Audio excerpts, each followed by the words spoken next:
Yo, what is going on, homies? It's your boy Stumped back for the OPTC video, and in today's video, it is treasure map time, everyone's favorite time of the month. We're diving into the treasure map for the 5+ Krooby against S-Hawk, and in the first video, we have my buildable teams. Now, I put out this particular video that doesn't use any of the Blackbeard batch, doesn't use any of the Boa batch, nothing since New Year's is included in these teams. I've excluded Cross Guild, like I said, anything Worldwide Celebration, and Lilith and Bonnie, completely excluded from these particular teams. So hopefully they'll help you guys out, or give you guys an idea of what will actually work. Now, the final boss and the Krooby fight are the two big ones that you're really going to want to build as many point-based units on the team, so that way you can just get to the 15 mil nice and fast. But look, with the treasure map update, if you guys can build out these teams, they're going to work exceptionally well to get you to that 15 mil, and then you can sort of just cruise from there, farm materials and whatnot. Now,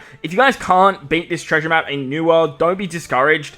You can always farm Grand Line, you can always farm East Blue. At the end of the day, you really just want to get your hands on the unit and try and pick up as many limit break materials as possible. That should be the name of the game when it comes to treasure map. But if you can put together teams that'll take down New World, it's going to be in your best interest. And remember, you don't always have to use your highest boosters on the final boss fights, but in today's video, we're using what the game has given us to hopefully build out the highest point teams that we possibly can. So, the team looks a little bit like this. We're using a friend captain cross guild. I would highly recommend using a limit break expanded friend captain. Bringing a friend captain that's limit break expanded is going to be a lot more beneficial. Like, it's just going to be way more beneficial. Otherwise, you're going to be stuck with some very annoying cooldown situations. But we'll talk about that once we actually get there. So, on the first stage, Driven, Slasher, and Powerhouse, I believe. Yeah, Driven, Slasher, Powerhouse, get all the good stuff. We are using Rayleigh as our captain. Then we have Krooby and Giampier, the 1.4 times boosters, Carrot and Wanda, and then Nami Karina for some cooldowns and some fun stuff too. On stage 2, you come up against T-Bone, and T-Bone's going to have 2 lackeys behind him with 6 turns of defense up. You get 2 turns of special reverse on this particular stage, just on your sailors, I believe. It's, I don't think it's, oh no, so yeah, it's 2 turns of special rewind on everyone, but then you get to spared, so Cross Guild actually give you back that. Now, ideally, we want to use a Cross Guild special here, so that way we can get activate the EX on the final stage.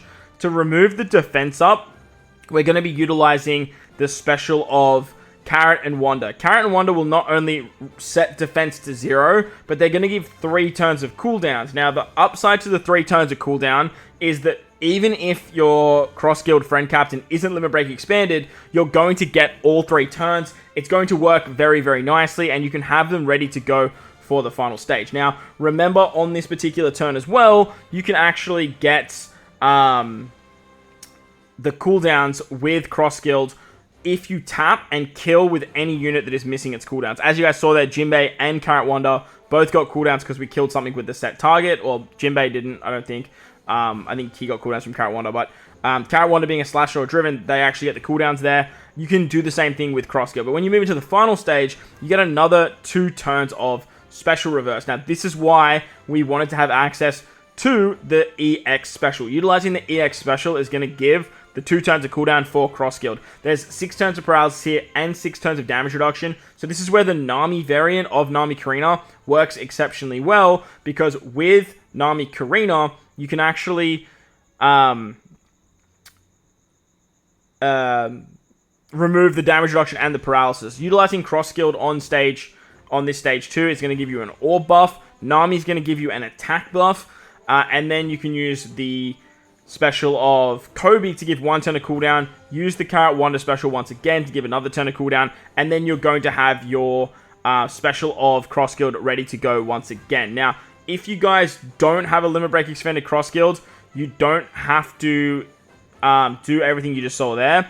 You could actually just bink all your specials on turn 2 with the Krooby special, the cooldowns from Carrot Wanda again, because they give themselves enough cooldowns, and then use the EX to give the chain boundary on the final stage. However, then you're pretty much only using the Nami special. You could do stuff with Rayleigh and go through defensive effects with cerebral characters, but look, that's the best way that I can see to run it with this particular team.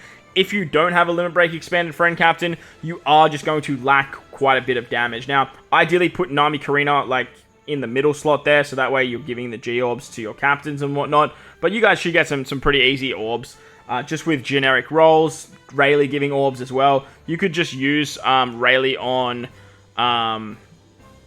turn 1 if you really want to. That way you're just guaranteed a full board of slots. Find a way to lock them and do some shenanigans there, so that should work nicely. Now, we managed to pick up one of the C charts. Always use the C charts as soon as you get them. We were very lucky and we got a level 4 nav increase. However, we ended up picking up another one back-to-back, which I was super stoked about. However, this one wasn't so nice to us, and unfortunately it failed. Look, it's a 50-50 though, so look, 1 out of 2, it's pretty stock standard. We'll make our way to the Sandersonia fight, and then I'll fast forward to the next mini-boss, because we did actually fight 3 mini-bosses on the way here. And against the Sandersonia sisters, we are utilizing Gear 5 6-star. Now, if you guys don't have Gear 5 6-star, you can bring a friend captain, because we're using Rayleigh on the final boss, and having Gear 5 for this fight basically just does everything that Rayleigh wants to do for the fight, with a little bit of help from some other free-to-play characters. So we're going to be using Gear 5 as captain. You can bring a Boa friend captain if you can find it. Like, if you want to get more points and do shenanigans that way, search by boosted effects and see what pops up. However, just running double Gear 5 is going to be nice and fast. We have the free-to-play Robin as a key sailor on this team, with the Bardo support and the Rayleigh support for some paralysis removal. Once you've done that, you can just fill the rest of the team out with any Straw Hat characters to help you get the Super X. The free-to-play Brook is a great option because he is just a double wave clearer. And then I'm using the treasure map Sanji because you can actually use him on stage 2 to carry an ore buff into the final stage. On the final stage, there is the damage limiter debuff.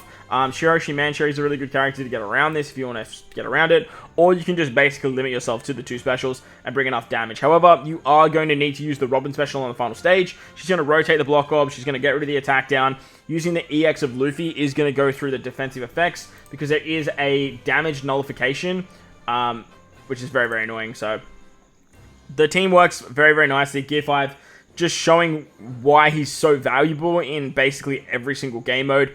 Every single time treasure map comes around, if there's some sort of very annoying defensive effect, he's usually going to be your go-to for it if you are needing to use other characters elsewhere. I don't care that he's not boosted. Don't even worry about it. He has so much power. He's just going to help you out to easily take down this stage. Even without the special, like, you just need his captain ability, and he's doing so much for the team. So that's the Sandersonia and Marigold fight. Let's move on to the Boa fight now, because we do need to fast forward a little bit.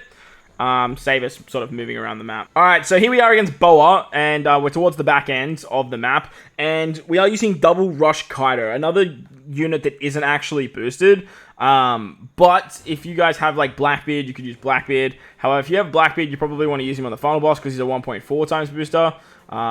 But it really just depends on what you're trying to build for. So using Double Kaido is actually really, really good. I actually switched to Double Kaido for my mini-boss fights.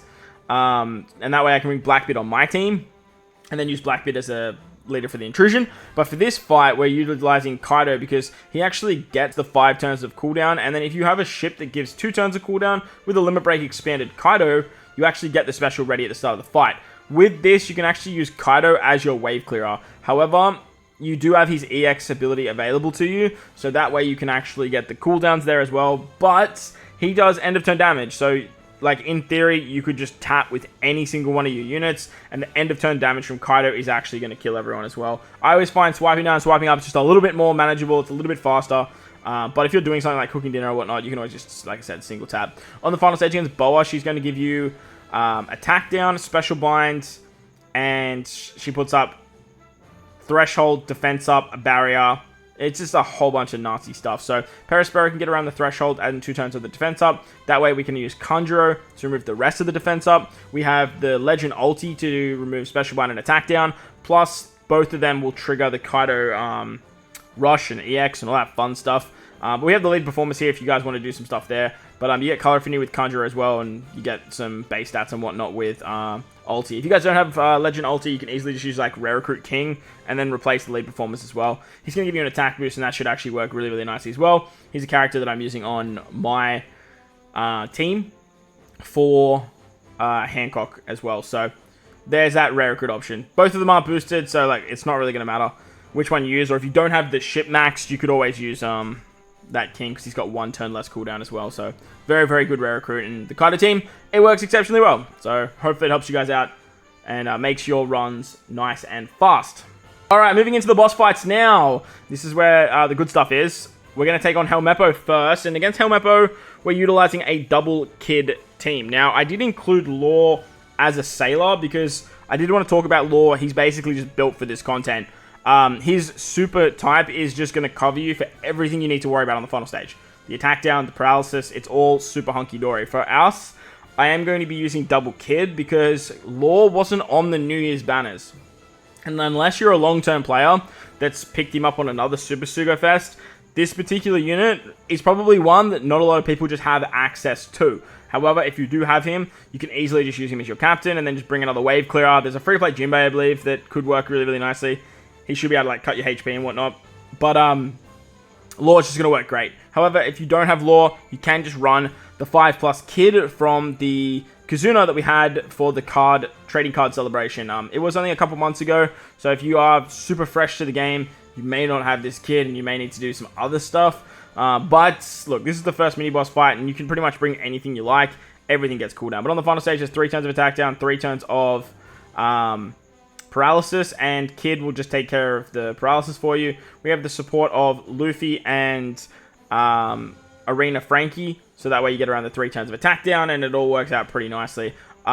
You can only see 2 turns on my screen because I'm using a ship that removes 1 turn, but I really wanted to just showcase that there are 2 attack down removing supports for 3 turns, so that way you don't have to worry about a ship. For the meantime, there's no normal attacks only. We can just use end of turn damage or special damage to kill Helmeppo, but as time progresses, obviously that's not going to be super effective. As you guys saw, we use 1 kid with the super type to wave clear. It's a pretty slow wave clear, but it is a wave clear that actually works.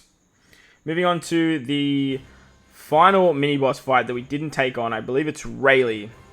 Rayleigh is actually fairly simple, as the 2 boosted characters are actually the 5+ Jimbei and the Onigashima free-to-play treasure map Luffy. Now, if you guys don't have Luffy, you can pick him up in the treasure map shop. He is a pretty hefty amount of blue tickets, but you can use Halloween Ace as a captain with the Jozu support instead. If you guys do want to save some tickets there, that way you're getting around the special bind and you're getting around 2 turns of attack down. And then if you guys are using the 5+ Jimbei on the final stage, like myself, you can actually utilize the 5-star Jimbei on this particular team. And this is a prime example of why I'm always telling you guys, whenever the PKA unit comes around, make sure to keep 2 copies, so that way you will have more boosters ready to go for your treasure map teams. And this is a prime example. 1.35 boosters are nothing to scoff at. 1.4 times boosters for free-to-play players and for you players that might have got unlucky on banners. Like, this is where this sort of stuff shines. Make sure to max his ship bind. It's a little bit annoying if you have to use sockets and whatnot. Otherwise, you are going to get damage skewed. At the end of the day, if you just use his special in the final stage and the Luffy special, you get an attack boost, you get resistance down, you remove the attack down, you remove the defense up. You literally remove everything that you need to worry about. And if you bring 3 in characters on the left-hand side, you're going to give yourself basically a full board of matching orbs as well. So I'm using Double Shanks. He was like a free-to-play 6+ technically. So I just wanted to include him with Flampe, another very, very good free-to-play unit. On to the final boss against S-Hawk now. We are using Rayleigh as our captain once again. As you guys can see, we're not using any of the recent releases. We are using a friend captain, Cross Guild. And the big upside to using Cross Guild is that there are 2.5 times point booster.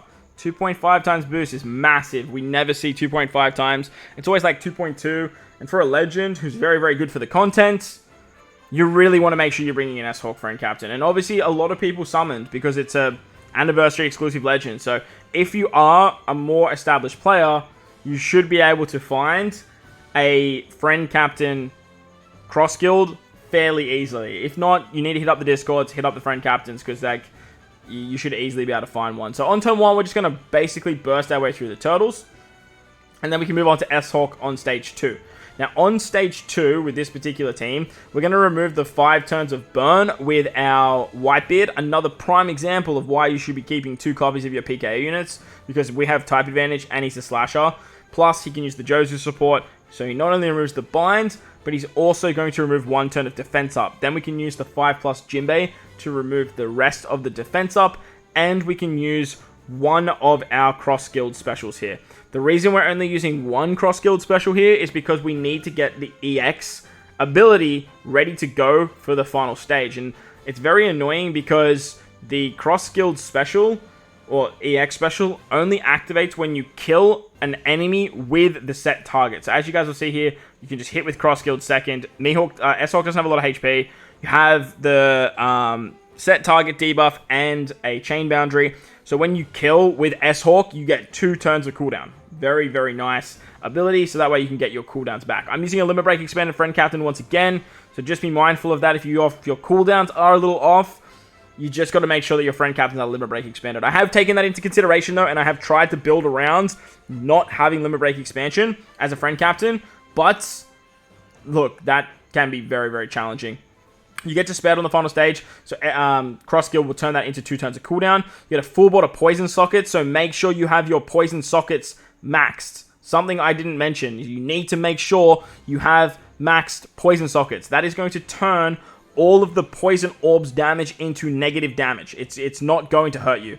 We can use Nami Karina's swap to give us base stats for 3 turns, then use the S-Hawk special after we get the cooldowns from Nami Karina to kill the mobs in the back, and that is going to affect the damage limiter. With the damage limiter, you can only do 70% of the HP that's around, so that 1 million damage killing the back units is actually going to be a huge deficit for the damage that is here. But what is basically going to happen is it's always going to be left with about 70% HP, roughly, for S-Hawk available for when you attack the next turn. Get rid of those poison orbs. We don't want to look at them. We use Kobe's for some cooldowns, and we use the EX of Cross Guild to make sure that we got our cooldowns ready for the final stage, so that way we get the 3-turn chain boundary. Once we've done that, we can use the special of Rayleigh, and then that way we just easily kill on that second turn. So that's going to wrap up the buildable teams. Pretty annoying treasure map, like a pretty finicky one with a lot of gimmicks, but hopefully this video helped you guys out. If it did, make sure to go down there, belt the like button, hit the subscribe button, do all that good stuff. Most importantly, wherever you guys are in this beautiful world, please remember to enjoy the rest of your day. As always, homies, thank you all for watching, and I'll catch you all in the next one.